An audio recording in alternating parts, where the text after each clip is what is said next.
graça e a paz do Senhor Jesus. Estamos trazendo alguns estudos no livro de 1 Coríntios, no capítulo de número 9, no versículo do 1 em diante. Amém? São alguns estudos de extrema importância para nossas vidas, né?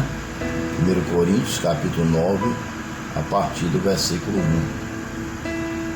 Nós já trouxemos alguns versículos, nós trouxemos 2 estudos, e falando sobre a defesa de Paulo, né? Eu trouxe o versículo primeiro isolado, trouxe o versículo isolado, né? Usei como introdução o texto todo. Trouxe o capítulo do versículo de número 2, e agora nós vamos do 3 até o 7, o terceiro estudo, que fala sobre a defesa de Paulo diante dos que o julgam, entendeu? Ou seja, fazer assim uma breve introdução para a gente entender. Ainda existe isso hoje. Por exemplo, as pessoas hoje são levantadas por Deus para fazer a obra. Existem vários tipos, né? Existem bispos, existem profetas, existem reverendos, existem sacerdotes, existem pastores, né? Enfim, cada igreja tem sua hierarquia, né? Sua hierarquia. E existe alguns que fazem a obra de Deus de acordo com a vontade de Deus. Já existem outros que não fazem a obra de Deus deturpando a Bíblia. Eu não estou aqui para citar nome de igreja nenhuma, nem citar nome de ninguém. Não quero julgar ninguém, a vida particular de ninguém não me interessa. Eu estou aqui para pregar a palavra de Deus. Se alguém ouvir essa palavra, e essa palavra servir como exortação ou como ensinamento, tocar no seu coração, e se você estiver fazendo de forma incorreta, então aí cabe a você se corrigir. A palavra não é minha, é do Espírito Santo. Só a voz que é minha, mas a palavra é de Deus, porque é Deus que coloca em nossa boca. Se não for Deus que estiver nos usando para pregar, então Ele não está em nós. Seria uma verdadeira contradição. Eu estaria entrando em contradição.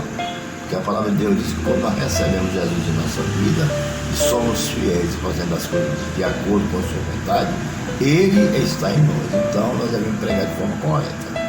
Então hoje existem pessoas assim, e essas pessoas elas são julgadas. Mas no caso de Paulo, o julgamento de Paulo é injusto, porque Paulo fazia a obra de forma correta. E levantaram-se pessoas para dizer que Paulo estava fazendo as coisas de forma incorreta. Por quê? Para prejudicar Paulo. Isso aconteceu também com Estevão, né? Estevão, quando foi apedrejado até a morte, também foi calúnia, né? Foi calúnia.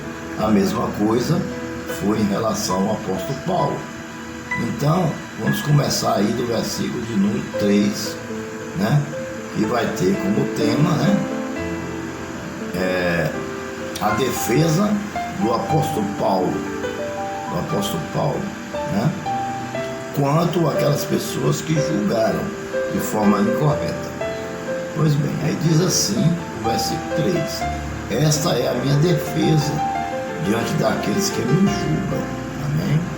Então, naquela época, quando o Sinédrio, os sacerdotes, mesmo também pregando mentiras, bem mentiras também, naquela época, 57 anos antes de Cristo, existia muitos sacerdotes que eram enriquecidos ilicitamente. Infelizmente era. Essa carta foi escrita 57 anos depois de Cristo, né? Lá em Éfeso, né? Enviada para 1 Coríntios. Então analise bem. Defesa aí no grego é o mesmo que apologia, que significa retórica ou oratória, ou seja, um discurso que defende, justifica ou elogia. Isso aí é o que significa defesa no grego.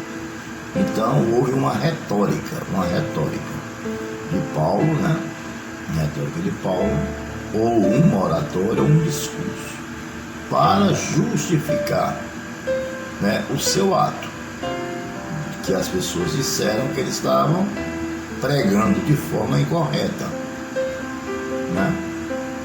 Então ele estava perante as autoridades, justificando, né, diante das autoridades, que ele não estava pregando nenhuma mentira. Então, por que eles julgaram Paulo? Eles julgaram Paulo, que Paulo estava pregando não para ganhar almas, mas que Paulo estava pregando para enriquecer-se, para ganhar dinheiro, para ficar rico, que era a mesma coisa que eles faziam. Estavam preocupados porque Paulo pregava bem. Eles acharam que Paulo realmente ia ganhar muito dinheiro com esse negócio, porque pregava corretamente. Ele falou: rapaz, a gente que prega errado, torcendo a palavra, mas a gente ganha tanto dinheiro, imagina esse homem pregando desse jeito. Então pode ter sido um dos pensamentos, uma das linhas de pensamento deles, pode ter sido isso, entendeu? Aí Paulo vai e diz no 4: não temos nós o direito de comer e de beber? Ou seja, o que Paulo estava dizendo em relação ao sustento? Claro, assim como qualquer pessoa trabalha e come dos frutos da sua mão, dos frutos do seu trabalho, ele também, ele Barnabé, também teria direito de comer, de ser sustentado pelos seus irmãos em Cristo Jesus, que ele ganhou para Jesus, né? Ele era como se fosse um pastor. Ele era um apóstolo, mas era como se fosse um pastor. A mesma coisa de um pastor, entendeu? Ou seja, ele fazia uma obra integral praticamente. E Paulo não parava de pregar a palavra de Deus, né? E a Bíblia diz que Paulo ainda fazia tendas para ajudar nos seus custos, para não se tornar tão pesado. Mas ele tinha esse direito, porque o trabalhador é digno do seu salário, você entendeu? Então aí ele estava falando em relação ao sustento. Não temos nós o direito de comer e beber? Sim, claro. Todo mundo tem o direito de ser sustentado quando trabalha, de receber o seu salário pelo seu trabalho, pelo aquilo que faz.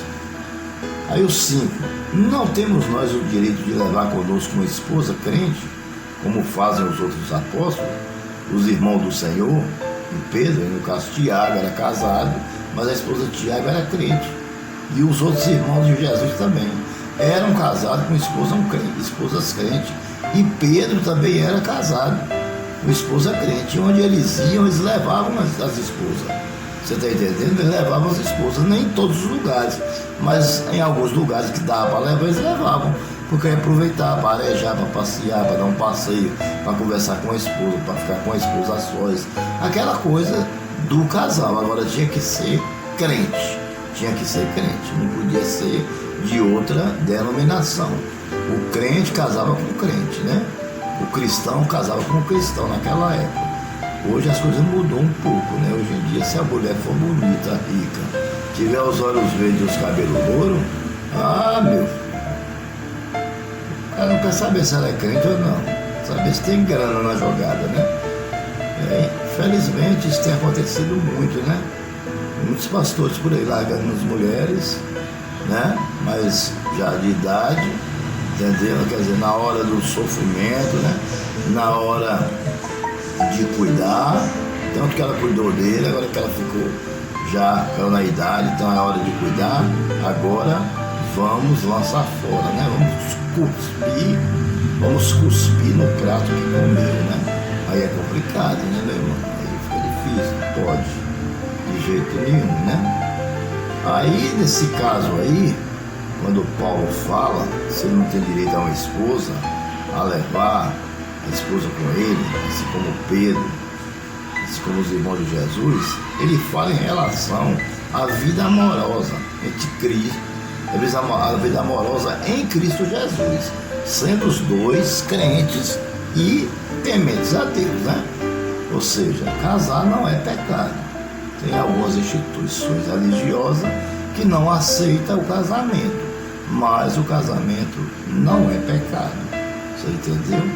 Desde que se case só uma vez, não tenha mais de uma mulher. Mas se você tiver uma mulher só, se ela for crente, fiel a Deus e você também, você está no caminho certo.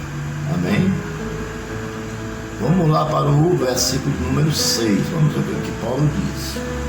Ou será que apenas eu e Barnabé, não temos o direito de deixar de trabalhar para termos sustento? Né? Todo trabalhador é digno do seu salário. Amém? Então todos os outros apóstolos, eles eram remunerados pelo trabalho que fazia. Você entendeu? Eles não eram aquele tipo de remuneração gananciosa como hoje. O cara quer construir patrimônio, se puder comprar o mundo, ele compra, né? Não era assim, mas era o almoço, a janta, o café da manhã, o calçado, o vestir, o medicamento, né? Aquilo que ele precisasse no dia a dia.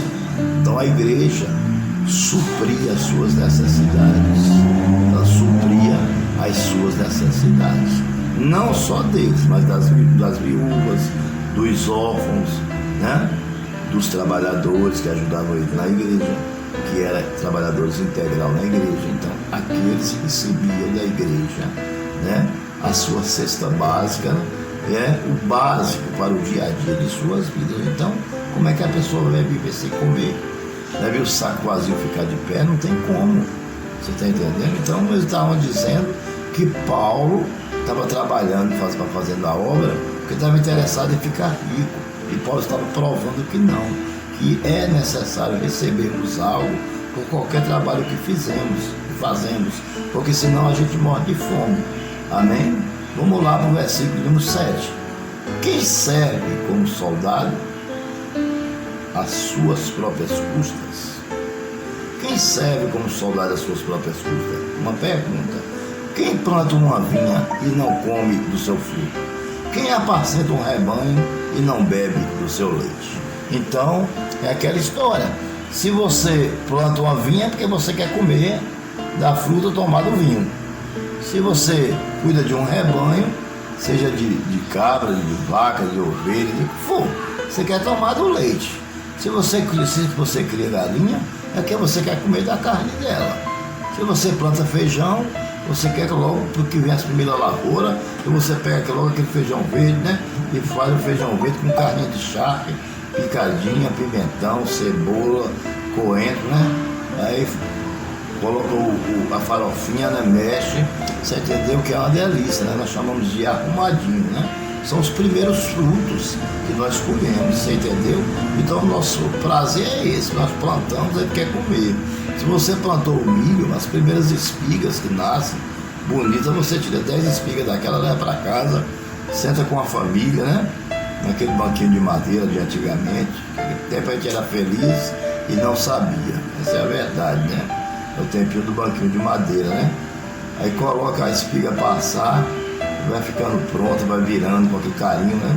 E a gente vai comendo, né? Hoje ninguém quer assar mais uma espiga de milho. Se você pedir para uma mulher assar espiga de milho, não, toda regra tem exceção. Ela não vai assar, não. Mandar fazer uma pamonha, ela não vai fazer. Se mandar fazer uma canjica, ela não vai fazer. Não são todas não, viu? Toda regra tem exceção, mas tem algumas que não faz não, viu? A verdade é essa, viu? Eu garanto a você que não vai. Ela vai dizer assim, não, tem tudo pronto na padaria, vai lá e compra. É isso que ela vai dizer. Porque tudo se modernizou. Agora, seria bom que as coisas se modernizassem, mas que as pessoas continuassem com seus corações quebrantados, entendeu? Diante de Deus. Vamos lá. Então Paulo fazia a obra integral. Seria justo que fosse recompensado junto com Barnabé, recebendo alguma coisa para que eles pudessem sobreviver. Você entendeu? Fazer, principalmente Paulo, que viajava muito. Ele sim merecia muito mais. Viajava muito, né? Ele estava de cidade em cidades, de capitais longe, lugares longe, para pregar a palavra de Deus. Você está entendendo? Era um homem inteligente, sábio, cheio do Espírito Santo. Vamos para o 8. Não digo isso do ponto de vista meramente humano. A lei não diz a mesma coisa, entendeu? Então a lei de Deus, ela diz a mesma coisa, que o trabalhador é digno do seu salário, né? É muito claro, Jesus Cristo é claro, né? Dê a César o que é de César, a Deus o que é de Deus. Trazer todo o dízimo à casa do tesouro, fazer prova de mim se não vos abrir a janela do céu, né? Sereis fiel no pouco, que no muito te colocarei. O trabalhador é digno do seu salário. Então, tudo isso Deus fala a respeito da recompensa na obra do Senhor, né? Então, ele não diz isso do ponto de vista meramente humano, apenas humano, mas também a lei de Deus diz a mesma coisa. Amém? A lei de Deus diz a mesma coisa. Se Deus se preocupa com as aves do céu, que nem planta, nem colhe, mas as veste, como Salomão em toda a sua realeza, e as alimenta sem deixar faltar nada, eles que não são seres humanos, né? Eles que não são seres humanos, imaginem nós, que somos os seus filhos, somos seres humanos, que somos chamados de coroa da sua criação, de tanto amor que ele sente por nós, enviou o seu filho para morrer por amor a nós. E tem mais outra coisa, somos feitos de imagem e semelhança dele. Será que ele vai cuidar dos pássaros e vai deixar nós morrermos de fome? Foi isso que Paulo quis dizer, né? Pois está escrito na lei de Moisés: não amordace o boi, ou seja, não coloque algo na boca do boi enquanto ele estiver debulhando cereal, mastigando cereal. Por acaso é com os bois que Deus está preocupado? Sim, Deus também se preocupa com os bois, claro. Temos certeza disso. Mas Ele se preocupa mais conosco do que com os bois. Porque os bois são seres irracionais. E nós não. Você entendeu? Então, nós somos seres racionais. Ele nos escolheu para fazer uma obra. Então, nós precisamos nos alimentar, porque senão como é que vamos fazer a obra? Se Deus se preocupa com os animais, quanto mais com os seus obreiros. Amém, meus amados irmãos? Então, vamos parar aí no 8, no 9, né? Paramos aqui no 9, né? Depois a gente entra no terceiro estudo. Para você ver, terceiro não, quarto, né? A quarta parte do estudo. Para você ver como Deus é maravilhoso, né? Como Deus é fiel. Então, tentaram deturpar, né? Tentaram desmoralizar e tentaram ridicularizar o apóstolo Paulo, dizendo que ele fazia a obra de Deus não porque ele tinha amor por Deus ou pelas almas, mas porque ele queria enriquecer. E Paulo, como era um homem sério de responsabilidade, ele convoca uma assembleia e faz a sua defesa, deixando claro que ele fazia a obra de Deus por amor e não por dinheiro. Que Deus os abençoe. Inscreva no meu canal, deixe seu like, ative o sininho para que possamos estar enviando a você os nossos estudos bíblicos e as nossas pregações. Que Deus os abençoe e até aqui daqui a pouco, o nosso próximo estudo.